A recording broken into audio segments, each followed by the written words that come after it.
The Steam Deck is a portable gaming computer that was released on February 25, 2022. The Steam Deck, like the Nintendo Switch, may be played as a portable or connected to a display. It's a device with built-in gaming inputs that can play the entire Steam catalog, including Windows PC games, thanks to the Proton compatibility layer, which is based on Linux. The system is an open platform that allows users to install other compatible games or operating systems such as Microsoft Windows on the device. In terms of ergonomics, it's fantastic. Because of the dips at the back, you can get a firm grip on it, and, happily, the additional buttons provided by Valve, which are really useful, are unlikely to be unintentionally pressed. It's less cramped in the hands than a Nintendo Switch, and it's just a lot better than something like the Aya Neo. That is a Windows-based PC gaming gadget that has been available for a few years. Now it's time to get down to business with the individual buttons. This is all very subjective and based on personal taste, but I believe it is largely decent. The top triggers, the L1 and R1, or right and left bumpers, are a little shaky, but the triggers themselves are reliable.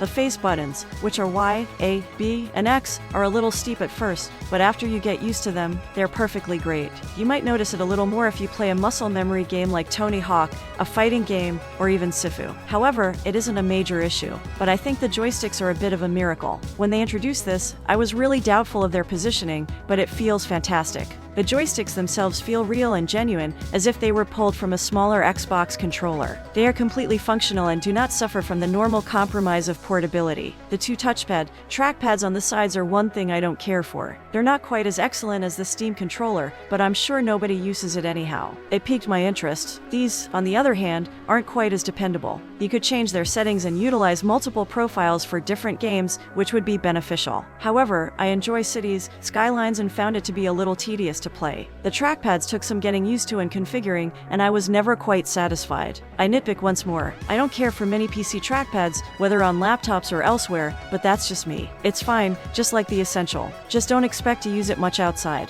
It doesn't quite get bright enough .ems to work out here, but we'll get to that in a bit. Now, the big thing, let's get to, is you using the thing. The SteamOS interface is great, with the occasional weird little hiccups, but it is very user-friendly and pretty much wins points for taking the messiness of Windows out of PC gaming. This might make things a little bit more accessible to people who are new to PC gaming and just are picking up this device. It's simple on the surface for a beginner, but there's a massive layer underneath for messing around, almost like the tip of an iceberg thing. And I think, ultimately, as you get acclimated to this device, you are going to be messing with some things. So, you should know, this device, I think, ultimately, is for the tweaker, the fiddler, the person who likes to mess with settings, to kind of hack things, so to speak. People who want to have a level of control over their games and hardware to really get exactly what they want. Valve's Proton does a great job of running a lot of your favorite games, but every so often you're going to need to dive in and mess with the graphics settings to get exactly what you want. Better frame rate, better graphics, more battery life. It's going to be up to you to mess around and really find the balance. But things run generally very well, like, really well. Yes, it's not going to run every game. You can't technically hop into your Steam version of Destiny 2 on here, especially cause they might ban your ass. But there are going to be lots of blanks in your libraries that hopefully fill out over time. But, generally, this thing runs a lot of games surprisingly well. I've been pretty satisfied. Maybe it's the types of games I play, but I'm into it.